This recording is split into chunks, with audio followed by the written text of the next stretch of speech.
وہ آدمی جس میں تنہائی میں اللہ کا ذکر کیا، اللہ کو یاد کرنے بیٹھ گیا، کوئی دیکھنے والا نہیں تھا، وہ تنہا تھا، حجرے میں تھا، اپنے بند کمرے میں تھا، اپنے رب کو یاد کیا۔ اللہ کی یاد کرتے کرتے اس کی آنکھوں سے آنسو ٹپکنے لگے، اس کی آنکھیں آنسوؤں کا خراج دینے لگی۔ تو میرے اور آپ کے آقا و مولا نے فرمایا کہ یہ آنسو اتنے قیمتی ہیں، ان آنسوؤں کے بدلے میں قیامت کے دن اسے عرش الہی کا سایہ نصیب ہوگا، عرش الہی کا سایہ اسے نصیب ہوگا ان آنسوؤں کے بدلے میں۔ رومی علیہ رحمہ فرماتے ہیں جہاں پانی گرتا ہے وہاں سبزہ اگتا ہے، جہاں آنسو گرتے ہیں وہاں رحمت اترتی ہے۔ تو اس لیے جو اللہ کی یاد میں رونے کا لطف ہے اور اللہ کی یاد میں آنسو بہانے کا اجر اور صلہ رکھا گیا ہے، یہ گناہوں کو دھو ڈالتا ہے، یہ اندر کی صفائی اور ستھرائی کا سبب اور ذریعہ ہے۔ میرے اور آپ کے آقا و مولا نے فرمایا راتوں کی تنہائیوں میں اٹھ کے قرآن پڑھا کرو اور قرآن پڑھتے ہوئے رویا کرو۔ پھر فرمایا فَإِلَّمْ تَبْكُوا فَتَبَاكُوا، اگر رونا نہ آئے تو رونے کی کوشش کیا کرو۔ حضرت داتا گنج بخش علی حجویری سے ایک مرید نے کہا حضرت اگر رونے کی کوشش کریں پھر بھی رونا نہ آئے، فرمایا پھر اپنے مقدر پہ رویا کرو۔ تم اتنے سنگ دل ہو گئے ہو کہ تمہاری آنکھیں آنسوں کا خراج نہیں دیتی۔ جو رونا نہیں جانتا وہ اللہ کی رحمتوں کو اور اللہ کی کرم نوازیوں کو کیسے سمیٹ پائے گا؟ بچہ روتا ہے تو ماں دودھ دیتی ہے، جب بندہ اللہ کی حضور الہاؤ زاری کرتا ہے، عجز کرتا ہے، انکساری کرتا ہے تو اللہ کی رحمتوں کو جوش آتا ہے اور اللہ تعالیٰ کی رحمتیں اس پہ برستی ہیں، اور اس کے نہ صرف گناہ معاف ہوتے ہیں بلکہ اللہ تعالیٰ اس کے گناہوں کو بدل کے نیکیوں میں تبدیل کر دیتا ہے۔ ایک فقیر تھا، ملنگ درویش، اللہ کا بندہ، اس کی عادت یہ تھی کہ اپنے ڈیرے پہ آنے والوں کو کھلاتا، ان کو پلاتا، ان کی ضروریات کا خیال رکھتا، لیکن ان کو مالی آسودگیاں نہیں تھی۔ ہوتا یہ تھا کہ بعض اوقات لوگ آتے تو ادھار لے کر کے وہ لوگوں کو کھلا دیتا۔ خیر چونکہ فقیر کا مزاج یہ ہوتا ہے کہ لوگ آئیں اس کے ڈیرے سے کھائیں، بابا بلے شاہ نے بھی کہا تھا نا، اٹ کھڑک کے دکڑ بجے تتا ہووے چلا، آن فقیر کھا کھا جاون راضی ہووے بلا۔ یہ فقیروں کا مزاج ہے، تو جو بھی آتا اس کے ڈیرے سے کھاتا اور وہ ادھار اٹھا اٹھا کے لوگوں کی ضروریات کو پورا کرتے رہتے۔ وقت آخر آ گیا، جن لوگوں نے ادھار دیا تھا وہ سارے تقاضا کرنے آ گئے۔ اب بابا جی کو کیا فکر لاحق ہے کہ یہ میرے مہمان اور میں ان کو کچھ پیش کرنے کی صلاحیت نہیں رکھتا۔ ایک بچہ تھا، وہ کچھ سامان بیچ رہا تھا، پتیسا بیچ رہا تھا یا کوئی اور چیز بیچ رہا تھا۔ اس نے گلی سے گزرتے ہوئے آواز لگائی، خادم کو کہا سے بلا کے لاؤ، کہا تم بیچ رہے ہو تو میرے مہمانوں کو کھلا دو۔ بچہ بڑا خوش ہوا کہ میں سارا دن گلیوں میں گھوم کے یہ پتیسا بیچنا تھا، اب یہ ایک جگہ ہی سارا فروخت ہو گیا تو یہ تو موج لگ گئی، میں جلدی گھر چلا جاؤں گا، میری ماں خوش ہوگی۔ تو سارا ان مہمانوں کو کھلا دیا گیا اور اس کے بعد کہا بابا جی پیسے؟ کہا تم بیٹھ جاؤ، جب ان کو ملیں گے تو تجھے بھی مل جائیں گے۔ وہ بیٹھ گیا، 2 4 10 منٹ بیٹھا تو بچہ تھا، پھر کھڑا ہو گیا، بابا جی پیسے؟ کہا جب ان کو ملیں گے تو تجھے بھی مل جائیں گے۔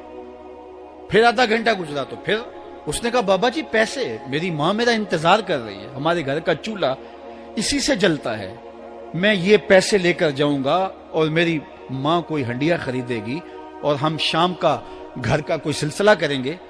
کہا بیٹا جب ان کو ملے گا تو تجھے بھی مل جائے گا۔ بچے نے رونا شروع کر دیا، یتیم بچہ تھا، اس کا سارا آسرا یہی تھا، اس نے رونا شروع کر دیا۔ جب بچہ رویا اللہ کی رحمت کو جوش آیا، کوئی مرید نذرانہ لے کے ان بزرگوں کے پاس آ گیا اور اشرفیوں کی بھری ہوئی تھیلی پیش کی۔ وہ اتنے پیسے تھے کہ اس بچے کو بھی دیے، جتنے لوگ آئے تھے سب کا قرض چکایا، کہا جاؤ گھروں کو۔ تو سب نے کہا بابا جی ہم صبح سے بیٹھے ہوئے تھے تو یہ نذرانہ دینے والا صبح سے نہیں آیا تو اب کیسے آ گیا؟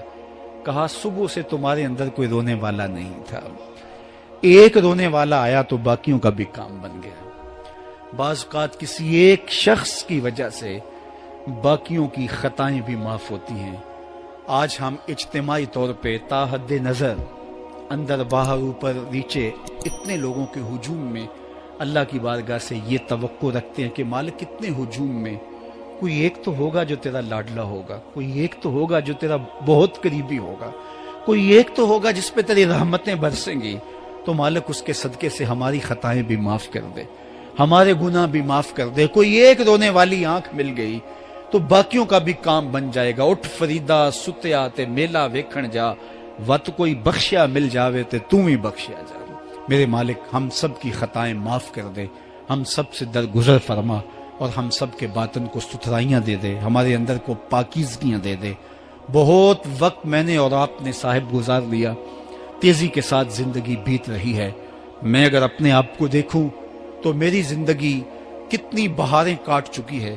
اگر آپ اپنے آپ کو دیکھیں، کوئی 60 سال، کوئی 20 سال، کوئی 25 سال، زندگی تیزی کے ساتھ گزر رہی ہے۔ بندہ جب سوچتا ہے کہ میں 40 سال کا ہو گیا ہوں تو آگے میری زندگی کے اگر 30 سال بھی ہیں تو 30 سال تو کافی ہیں، لیکن وہ پیچھے اگر پلٹ کے دیکھے تو 40 سال یوں گزر گئے جس طرح چٹکی بجائی جاتی ہے۔